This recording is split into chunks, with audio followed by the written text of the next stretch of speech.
Upon entering Rivington, the energy is weird. Refugees clamour to get into Baldur's Gate, crawl, boulder and spit in their faces, and yet just one wall away from this desperation is the Feywild Circus. Brightly coloured tents, the wonders of all the planes, fire-breathing, music. A sharp contrast to the ragged, exhausting people fleeing the Absolute, the unfeeling steel watchers guarding the checkpoint in Worm's Crossing, and the murders plastered over the front page of the Baldur's Mouth Gazette. The Circus of the Last Days is otherwise known as the Uncanny Interplanar Feywild Circus, or the Extraplanar Circus when introduced by Klaus the Doorman. The former name is on a notice board to the circus as soon as you walk in, which means that Lucretious, the ringmaster, has chosen to build the Circus of the Last Days as an extraplanar attraction in Rivington. A comment on the prevalent feeling that the world is coming to an end, I bet. The circus has already visited Rivington once before, so by the time Tav arrives, there's already a queue at the gates. Act 3 is the final act of Baldur's Gate 3. The story is drawing to its crescendo. The Absolute is marching on Baldur's Gate, Gortash and Orin are feuding in the streets, the Emperor is dribbling lies into your ear, and each of your companions' final plot points are imminent. Yet the circus is in full revel. The Circus of the Last Days is, I think, cracking a grin in its name alone. It's the circus at the end of Baldur's Gate 3, the final refreshment break before it all kicks off. You, not Tav, you, the player, are in the last days of the game and the circus is in town. Warlocks with an Archfey patron have a couple of unique interactions in the Circus of the Last Days. Upon approaching it, your Archfey patron giggles at the feeling of the circus's familiar, excitable Fey magic. Considering the circus is from the Feywild, it's also fitting that it's kind of poking fun at the meta of Baldur's Gate 3. That's because the Feywild is a magical, mischievous place which runs parallel to the material plane. The Feywild is a glee-filled echo of the material plane, sharing its geography but differing in its unrestrained emotion, the manic sister to the plane that Baldur's Gate 3 takes place in. Its other sister, the parallel plane of the Shadowfell, is morose in comparison. The Feywild is tricksy, delightful, and dangerous. Fey creatures barter and bargain, play pranks and make music, indulge in ways unfathomable to the inhabitants of the material plane. The Feywild thumbs its nose at rules and serious manners. The Circus of the Last Days shares the Feywild's proclivities and embodies its spirit. Circuses are a place for creatures to break free. Like the court jester, circuses are able to critique those in power without consequence, shielded from retribution by the guise of comedy that they act under. So, in the Circus of the Last Days, you find exceptions to the rules that Tav has been taught throughout their adventures. Redcaps are cleaners, there's a kobold merchant, a mummy selling face paint, skeletons being taught how to dance. Here, beings are able to escape their stereotypical destiny. The rules just don't apply in the circus. Even creatures who are normally nameless enemies can act freely in the sanctuary for the odd. There's even a poster showing all the different kinds of emotions right at the entrance to the circus. I think it's there so that the performers and merchants who are unfamiliar with facial emotions, like Stoney, the mud elemental, can practice reading the emotions of the circus's customers.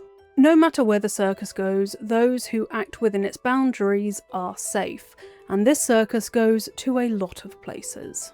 As an extraplanar/interplanar circus, it travels from plane to plane to put on shows. This world that I'm talking about and its planes encompasses the mortal material plane, Toril, the fundamental planes of the astral sea and elemental chaos, which are above and below the material plane, and finally the morose and manic parallel planes of the Shadowfell and the Feywild. Those ones are called parallel planes because they are echoes of the material plane, kind of like its shadow and then its brightly lit cousin. So the Feywild is a direct reflection of the stuff that goes on in the material plane, whereas the upper and lower planes of the astral sea, of the astral realm and elemental chaos are completely different from the material plane, both in composition and the events that happen there. The circus's performers have entertained all kinds of creatures, evil, good, neutral, immortal, mortal, undead, living, fey, alien, elemental, and even deities. A gate spell wrought by Lucretius would allow the Circus to easily jump between planes, and this, I believe, is their main method of transportation. One of the first things that drew my attention about the Circus is that Tav is incentivized to either intimidate, deceive, or persuade Klaus to let them in.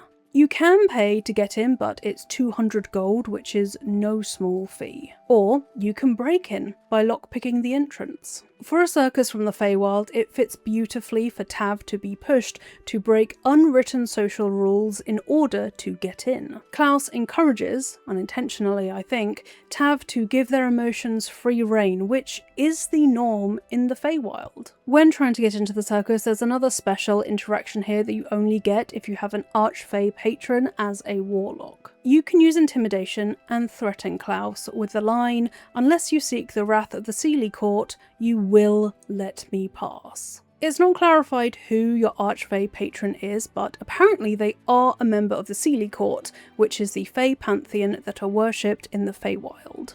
Klaus wants to avoid the wrath of the Seelie Court, because the circus has, in fact, invoked it before.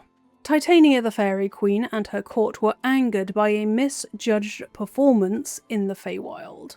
Usually those who invoke Titania's wrath are punished severely, but the circus, because it's a circus, managed to escape unscathed. Remember, the circus is allowed to escape consequences under the guise of revelry. Otherwise, they'd be reduced to jammy splotches on the floor after pissing off Titania.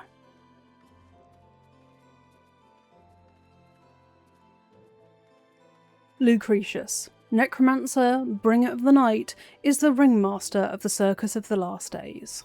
She's an Eladrin, a Fey elf of the Feywild, and if we take her comments at face value, she has lived well over the normal life expectancy for an elf. Lucretius proclaims that she's seen the turn of millennia, which would only take her to the year 1000, almost 500 years before the events of Baldur's Gate 3, but she also says she is ancient. If we are to believe her, she's seen stars explode and civilizations fall. Given everything I've said about circuses existing beyond the rules, I personally believe that Lucretius is much, much older than she looks, perhaps an archfey in her own right. Her title, Bringer of the Night, is enigmatic and didn't actually help me narrow down who or what she might be exactly. As far as I could find with my research, there's no sign that Bringers of the Night are a faction in the Forgotten Realms. Nightbringers are priests of Shar, but I feel quite confident that Lucretius is no Sharon. I think Bringer of the Night is simply a flamboyant, ostentatious title that's meant to communicate how powerful she is. There's moon and stars imagery on Lucretius's dress and her jewellery, and paired with her dark hair and personality, I think that she is specifically a moon elf. Moon elves love to party, are fond of art and gambling, are far more welcoming of other species than other Eladrin, and have a powerful wanderlust. Moon elves are nomadic too, which suits a circus that moves from plane to plane. Whether Lucretius is her real name, I'm not sure. It may be a stage name. Lucretius is probably a play on the word lucrative, and sure enough, Lucretius does love it when her circus makes money. As ringmaster, another one of her jobs, as well as making sure it makes money, is keeping all of her circus folk safe. Should Lucretius die in defense of the patrons and the performers during the doppelganger ambush, Fyodor the Bugbear will reveal that the circus has to leave pronto. He says it's because without Lucretius's protection, all of his comrades are vulnerable. Lucretius is unlike any other necromancer you meet in Baldur's Gate 3. She's charming, flirty, funny, and reanimates the dead so she can teach them to dance for entertainment. Gilla Merrin, who you can find in the counting house, has become smitten with the ringmaster and declares that she's going to run away and join the circus, just in case you doubted how charismatic and flirty Lucretius can be. As a consequence, on the surface, Lucretius may appear as a frivolous sort. However, there are signs that she does wield powerful magic that is more in line with stereotypical necromancy. First, the ledger titled Circus of the Last Day Employees lists all of her workers in a dark brown ink that looks suspiciously like blood. It is definitely blood. The names in here are those who arrived peacefully, like Zethino and Zara, and those who were strong-armed into a contract, like Akabi and the Redcaps. I wonder if working for the circus entails some kind of blood pact. It's plausible that Lucretius could have just chosen to write in blood because a necromancer has a plentiful supply of it. But how are you going to enforce a genie or a redcap to work for a circus? If it's just a verbal agreement, they could flee when your back's turned. But using a Feywild blood pact, they are bound by the terms they've agreed to, and in the Feywild, keeping your word is paramount. A broken promise invites a lethal world of trouble, one that I'm sure Lucretius would not hesitate in acquainting you with. Also, if this was the option that Akabi, Popper and the Redcaps went with, what was the alternative? Death? Lucretius as a necromancer cannot practice without the blessing of Mirkel, Lord of Bones. The triangles embroidered on her tent are a sigil of Mirkel, so it's likely that Lucretius does worship him in some way. In this tent, she has a book about the adventures of Tenebrock's Morrow, which covers Tenebrock's time in the Feywild. Just more evidence that the Feywild is strong within the Circus of the Last Days. Lucretius's necromantic talent is funneled into the entertainers on her roster. She's currently training dancing skeletons and has already tamed a ghoul to work as a blood sniffer / security guard at the circus's entrance with Klaus. When it's discovered that her star attraction, Dribbles the Clown, has been dismembered and scattered around Baldur's Gate, she doesn't react with horror. It's more like mild annoyance. In fact, Lucretius is excited at the prospect of a challenge and reassembling and reanimating Dribbles into a star once more, and even contemplates jazzing him up a bit with a tail. Lucretius, as well as having possession of several skeletons, is also in possession of the amiable art of necromancy by Cherish Hollow. Cherish themselves was a necromancer of similar ilk to Lucretius. In their book, they argue that necromancy is a social magic, claiming that there's no harm in having a reanimated servant. The dissident remembers nothing of their previous life and follows orders contentedly, and as Cherish Hollow puts it, a dead body is a husk imbued with purpose, given a direction, made useful in the most economic sense, and happy in the metaphysical sense. One of Cherish's chief claims is that necromancers who practice social necromancy are weird and lonely, and we like having friends as much as anyone. Considering Lucretius has raised skeletons to form a dancing troupe, it's safe to say that Lucretius is of the same opinion as Cherish, that although she's reanimating the dead, that's not to say that what she does is immediately nefarious. What does the previous personality of a dead body matter if it's being taught how to dance, or if it's been turned into a ghoul to keep her employees safe from murderers? Look upon Lucretius's back and you can see a rather distinctive staff. Hollow's staff, as it's known, didn't belong to Cherish Hollow, but instead to their father, Thibault. Ironically, Thibault was terrified of zombies. Cherish's staff of cherished necromancy is in fact wielded by mystic Carrion the Mummy Lord. All of those elements I've listed make Lucretius appear powerful, yes, but also slightly flippant. She likes a joke. She likes to teach skeletons to dance and punishes genies by sealing them in a chamber pot and uses redcaps to organise her many bottles of wine. She is meant to be a light-hearted presence in Act 3. She knows a lot, though. Like, more than you would expect a normal ringmaster to know. Should Tav ask to join the Circus of the Last Days, Lucretius replies, "As much fun as you and I would have on the road, alas no. I think we both know you're destined for greater things." The context that the devs have given for Vinegar Strokes, Lucretius's voice actor, is flirty but also unusually serious. She's sincere here. Lucretius knows Tav's destiny.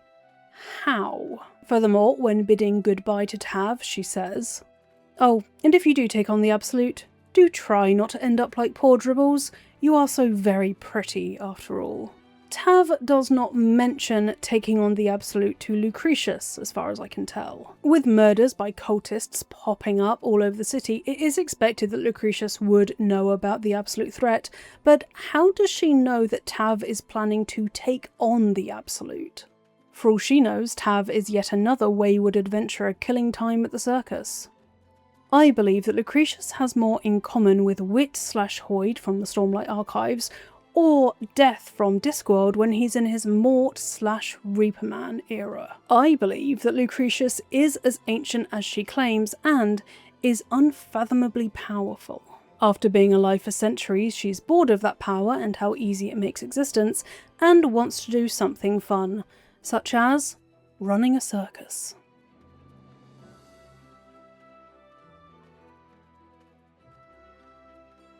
Dribbles was born Norris Greeny. He has red and purple hair by the time we find his head, but as a prodigy, he had reddish hair. Dribbles is a home-born talent, in fact. He came from Baldur's Gate and was recruited the last time the Circus of the Last Days visited Rivington. The story in the officially unofficial circus history goes that Dumpy Dumpling, the previous headliner, was growing tired of his profession. On the stage, he farted fireworks, snapped chickens, which I hope isn't as gruesome as it sounds, and pulled pies out of his ears. A decade of working the circus's stage came to an end when Dumpy asked for a volunteer. A quote, unassuming man with reddish hair and a shy smile volunteered, and entranced the crowd with his puns, one-liners, and comebacks. Lucretius hired him on the spot. This was Dribbles. Over his time on the stage, Dribbles quickly grew into the circus's star attraction. He was famous for his awful puns and his ability to charm animals. Not through magical means, you understand, but by listening to them with a compassionate ear and comforting them. Buddy the Blink Dog is Dribbles' stage companion, loyal to the extent of attacking the crowd just because Dribbles does. Crimson, the Dilophosaurus, speaks of Dribbles fondly. Dribbles helped a young Crimson feel at home in the circus and eventually see the circus as his family, and was working on rehabilitating Shadow Whiskers the Displacer Beast too. The chapter after this is dedicated to Crimson and Shadow Whiskers, so I'll go into more detail there. A clown to us, but a compassionate, kind, patient man to the circus performers, Dribbles got along with almost everyone. He taught Glingo the trapeze master everything he knew. He'd complain to Lucretius about extra rehearsals as they took a toll on the performers. Stoney, the mud elemental, and he would spend hours talking together, so either Dribbles spoke Terran or could feel the energy coming off of Stoney. Akabi, however, loathed Dribbles. The genie found him irritating and is happy that he's dead. Neither clowns nor Norris are for everyone, it appears. I'm grasping at straws here because we don't actually know a lot about Dribbles apart from that, aside from the fact that he had a ring with a grinning face on it. I wish you could speak with dead with Dribbles' head, but needless to say, Dribbles' body is far too damaged for the speak with dead spell.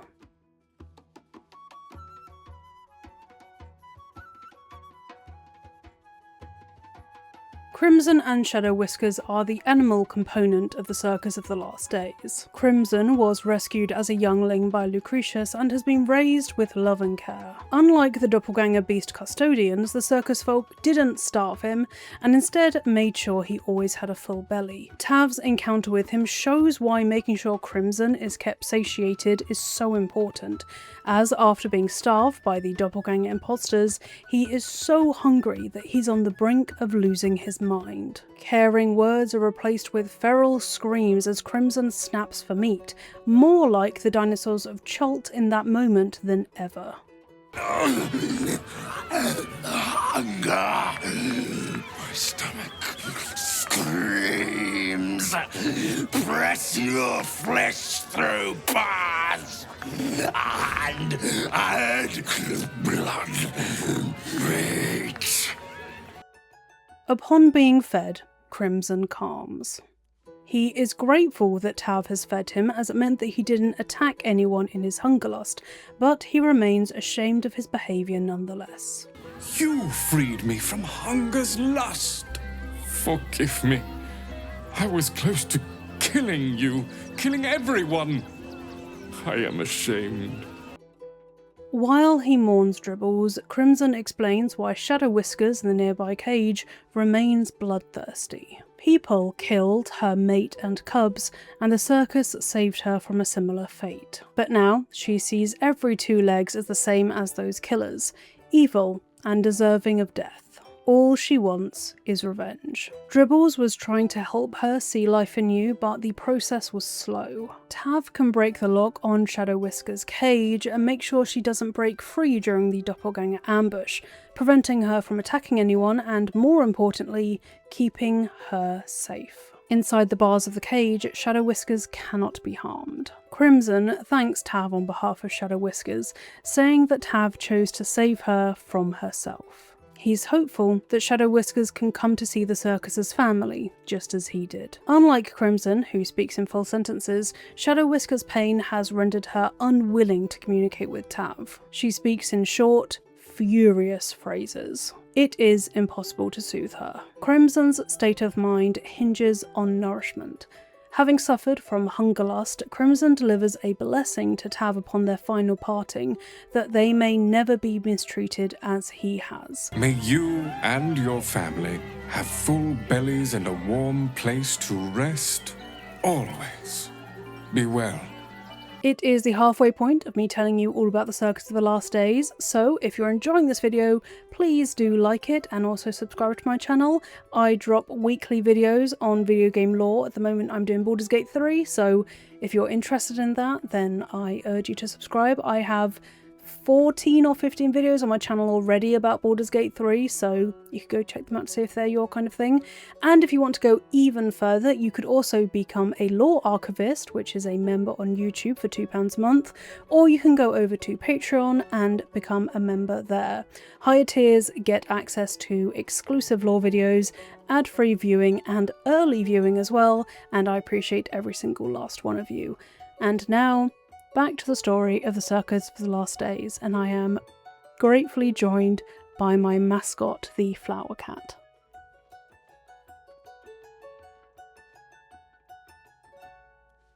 Business Lord Poppo the Kobold has dominion over the final stretch of the Merchant's Alley. He is driven, chaotic, unpredictable, and in my opinion, utterly charming. Kobolds are actually already familiar to many Boulderans. A group of kobolds have been contracted to take over the city's sanitation in the sewers. Even though they aren't expected to be circulating in polite society, kobolds are clever and trustworthy as long as you know what you're getting into when you bring them onto the city's payroll. So, below Baldur's Gate, kobold sewer workers, drain wardens, and waste disposers were busy at work. Weirdly, the tribe of kobolds that maintain the sewers of Baldur's Gate have disappeared of late, but the point remains that although a kobold merchant is odd, it's not surprising. In fact, in the final battle of Baldur's Gate 3, you can meet Cole the Red, the only merchant brave enough to spare a thought for capitalism when the city is under attack by the Netherbrain.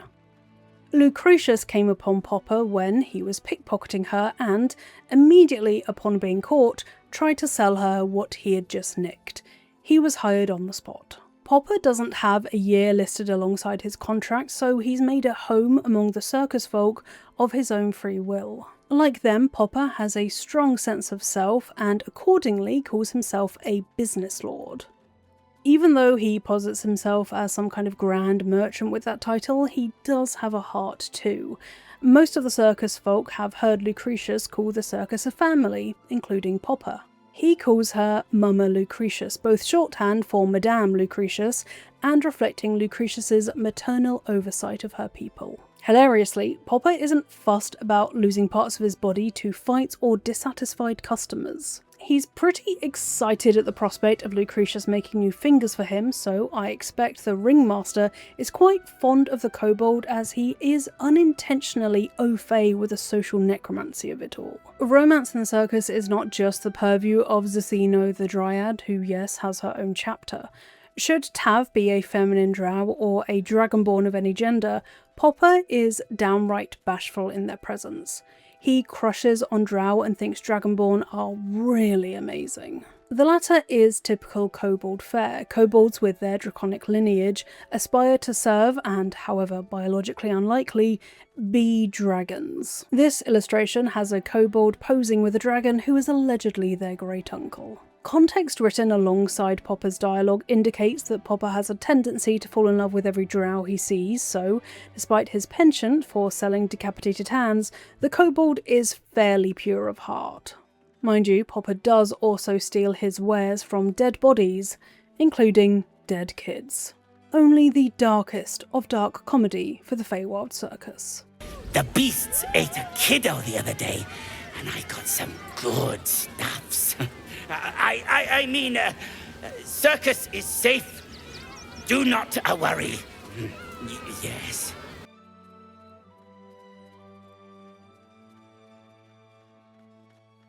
Patrolling/cleaning near Business Lord Popper, you can find two redcaps, Fred and Paramidius. Everything is topsy-turvy in the circus, which is how redcaps are able to walk around without killing everyone. These are the only beings who express that they want to return to their previous roles as servants of Auntie Ethel. Lucretius's deputy, Edmundus Megaris, explains that Fred and Paramidius, the redcaps, have just joined but are settling in marvellously, so I do feel confident in saying that they've been yoinked from Auntie Ethel. Something noteworthy I want to point out here is that Lucretius knows they borrowed the redcaps from a hag, yet doesn't fear the hag coming for revenge. With Lucretius hailing from the Feywild, she has to know how dangerous it is to incur the wrath of a hag, but she doesn't care. Again, to me this indicates that Lucretius is much more powerful than we realise, as she doesn't fear the repercussions of messing with Auntie Ethel.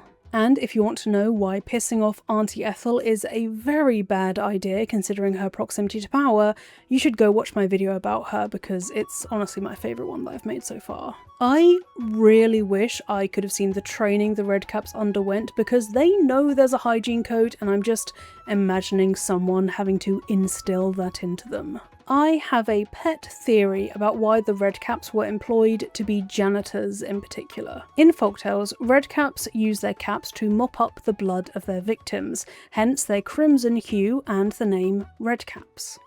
I think Lucretius saw the redcaps mopping up the blood, and from there it was a short jump for her to decide that they should be employed to clean, i.e. to mop stuff up. I know it's bizarre, but it is the circus of the last days we're talking about here. So these redcaps were in service of Auntie Ethel, and to quote Lucretius, they borrowed them from her. Questions about the timeline are raised by this remark that the circus folk may have come to Auntie Ethel's lair after Tav's encounter with her, or they stole the redcaps beforehand. But however it happened, Lucretius and Edmundus trained the redcaps to be the circus's janitors. There may be some more messing with time going on around here. Klaus says that the last magician they hired got the redcaps excited when he accidentally cut himself during his magic show. This implies that the redcaps have been in the circus for a certain amount of time. Perhaps the circus travelled to a plane where time doesn't flow normally, hence allowing time for the incident to occur and the magician disappearing. In the astral sea, for example, time doesn't flow at all, which is why Githyanki have to raise their youth on the material plane, so it is possible. Upon the circus's arrival in Rivington, several redcaps escaped. Oops. 6 redcaps in total went missing. You can hear Edmundus giving a missing person report to a fist outside of the circus walls, and he doesn't really appear very worried. He says the redcaps will nibble on a few stray cats and then come back when they're ready. There is a missing cat poster on the same notice board as the emotions guide, which cannot be a coincidence. 6 redcaps are missing.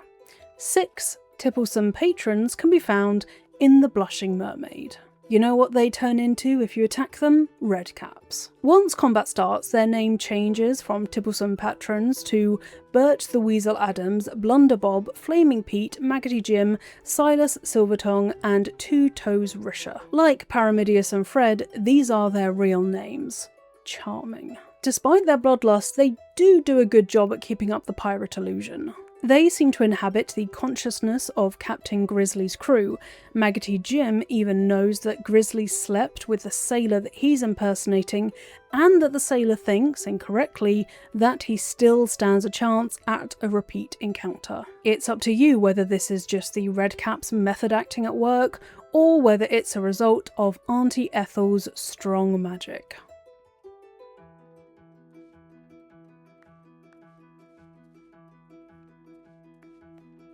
Close to the bloodthirsty yet fraternal Redcaps, we have Bony and Stoney, the mud mephit and mud elemental. They are husband and wife. Lucretius rescued them from the elemental plane of Earth, where they were being chased by an angry mob who were angry about wonky lines in one of Stoney's sculptures. Stoney, the mud elemental, is a sculptor, and her husband, Bony, is the one who handles the customers. Unlike other circus folk, like the Redcaps and Akabi, there's no time debt at work here. Stoney and Bony give Lucretius a portion of their commissions, kind of like having a chair in a tattoo studio. Bony and Stoney are, as the kids say, and this will expose me as a millennial, couple goals. Bony worries that Stoney works too hard. They have a getaway in the Moonshae Isles. And they are deeply in love. Stoney speaks Terran, so her voice lines are actually rumbles and cracks of earth and rocks grinding against each other. In the context notes for the foley that makes up Stoney's dialogue, there are actually notes that indicate what these sounds should sound like. So for example, what sounds like a grumble to you and me is meant to sound like the rumbling sound of earth moving, because she's shy and doesn't know what to say to the player. Rock crushing and hitting the ground is annoyed and frustrated. The sound of earth moving is reassuring and gentle, and then a sudden crack of something falling, like she was musing to herself and the player surprised her. There's also the low rumble of earth moving, which should sound a little bit sad, and finally the sound of a rock hitting something and then a rumble of earth, which means happy in Terran.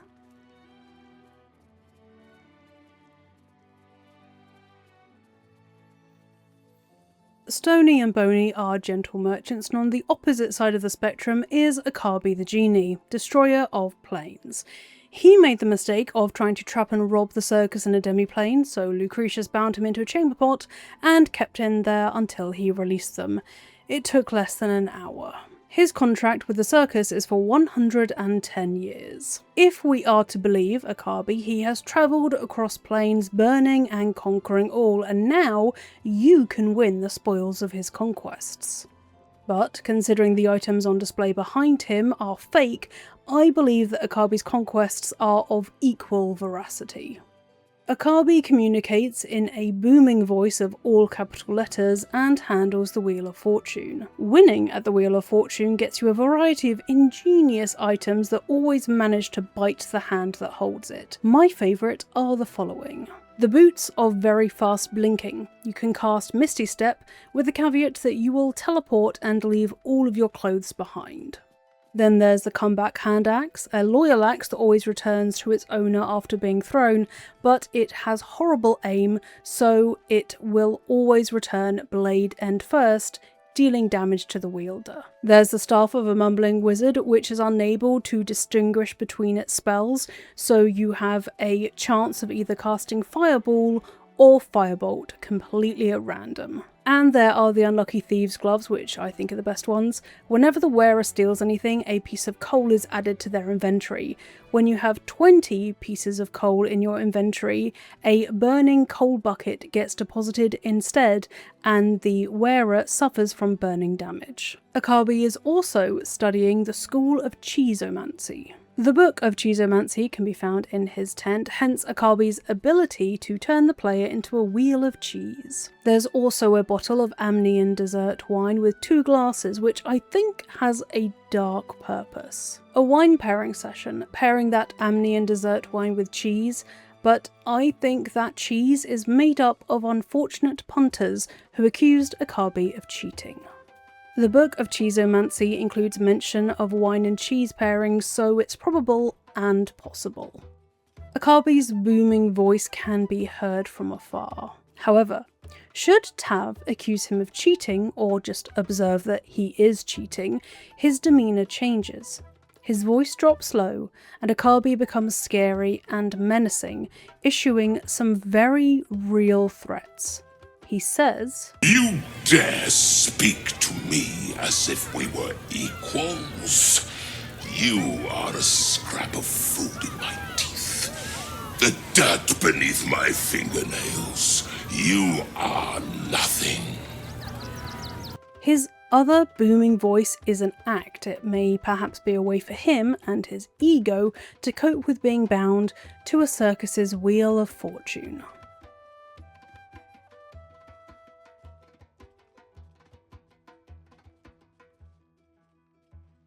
Zara appeared in the circus's grounds one day selling face paints. She asked for nothing in return, and Lucretious, being a canny businesswoman, decided that there's no harm in keeping Zara around. Zara's tent has a lot of skulls and busts that she's practiced her face paint on, and on the other side is her sarcophagus, complete with some very soft pillows. Zara doesn't seem to realise that she's not speaking common, but mumbling common, the words muffled from either her face wrappings or a missing tongue or vocal cords. She thinks Tav is an idiot because they can't understand what she's saying. You can buy face paint and disguise kits from Zara, and originally she also offered 3 different types of face paint: a bear, a miscellaneous one that was never decided upon, and Dribbles face paint. I like Zara and identify immensely with the concept of preferring non-verbal communication. At first, all of those things were really all I knew about her, but I wanted to find out more, so I went digging. I wanted to see whether there were any other mummies in Baldur's Gate 3 that spoke, and there are. Zara is probably an ancient mummy, as she has an almost identical model to the mummies that are summoned by the Mummy Lord himself, Mystic Carrion. The mummies serving Mystic Carrion are not hostile by default. They turn hostile if you trigger combat with Mystic Carrion, but should Mystic Carrion die and the mummies be left alive, or undead is probably more accurate to say, they are free of servitude. Upon talking to them, you can reveal that they are now content to be finally living in peace. Some communicating grunts, others impartial sentences. Zara may have fled from a mummy lord, or potentially from Mystic Carrion himself. These ancient mummies are not mindless zombies. The mummies in Filgrave's mansion are not happy to serve Mystic Carrion. One doesn't recognise where they are and figures out that they've been abducted from their final resting place in order to serve the Mummy Lord. Another, upon being free of Mystic Carrion, says that it's better to be in the mansion than unmoored in an empty tomb, because here they are among their friends. My favourite among these ancient mummies is one who likes decoration just as much as Zara.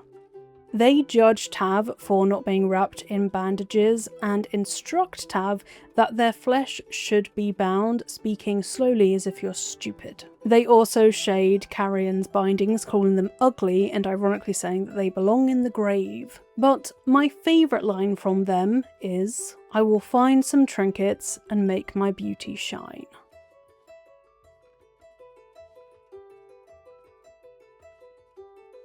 Finally, hidden among the leaves of her oak tree is Zethino the dryad. Lucretious was awoken by her asking if she could have a job at the circus, and Lucretious agreed as long as Zethino left her to go back to sleep. And she did, so Zethino had a job. Turning down a dryad would have been an unwise move though, as dryads are rare outside of the Feywild, so even having Zethino in the circus is a draw for punters. Zethino administers a test of love to Tav and their chosen romance companion. Tav is meant to receive a permanent buff if they answer all 3 questions correctly. This condition is called Love Protects, and it's meant to increase your armor class by 1 as long as your loved one is nearby.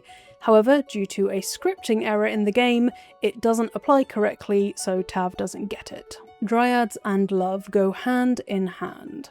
Traditionally, these fey creatures use charming magic to induce creatures to fight alongside them, but there is a darker link between love and dryads. The 2014 Monster Manual says that powerful Fae will sometimes bind lesser Fae spirits to trees in punishment for falling in love with a mortal. This process turns those fey spirits into dryads and ensures that they cannot pursue love with the mortal because they're bound to a single tree. This is from a legacy rulebook, however I do think that it still informs the presentation of dryads in the Forgotten Realms, and especially Zethino. Zethino may have fallen in love with a mortal when she was a spirit, and have been tied to her tree as a punishment. What spirit form she started as is anyone's guess, but I think it's most likely that she was probably a nymph. The love test she offers at the circus and the joy she takes in seeing successful paramours is bittersweet. Although she is happy to see two true lovers, it reminds her of the love that she was forbidden from. Perhaps administering the test is a way for her to honour the love that she once felt. There is one way that a semblance of Zethino's lover can return.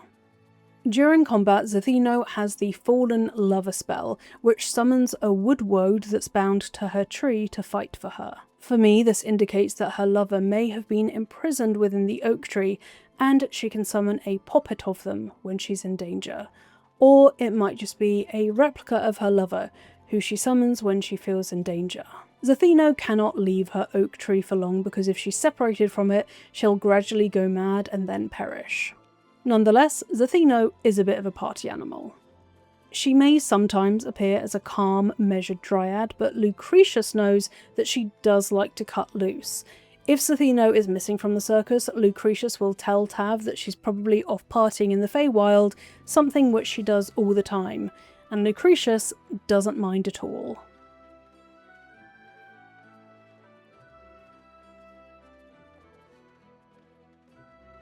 One merchant from the circus is missing but is present in Baldur's Gate 3's flags. This data is left over from earlier plans from the game and indicates that this one merchant used to have a Nashkel surname. Tav could ask about it, but there's no sign what the reply would have entailed. Nashkel is in Am and is a town of the biting cold. Nashkars guide merchants and travellers passing through the region, and those who don't imply Nashkars often end up dying in a blizzard or taking a wrong turn.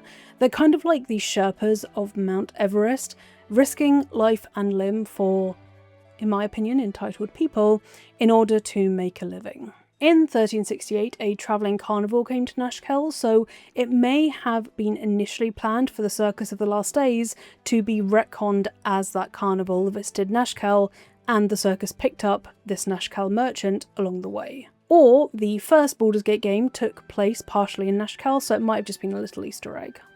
Other cut content includes a bard who can compose a poem for Tav about their adventures. The bard has been told incorrectly that Volo was the one who fought Ketheric, and Tav would have to convince the bard that they in fact were the real hero. This bard would also have referred to Volo as Volo the Handsome, and Tav could threaten her to stop talking about Volo in such a manner. And finally, there used to be a fan in the circus who would tell Tav about a performer named Happy the Bear, who I bet was grumpy for comedy's sake.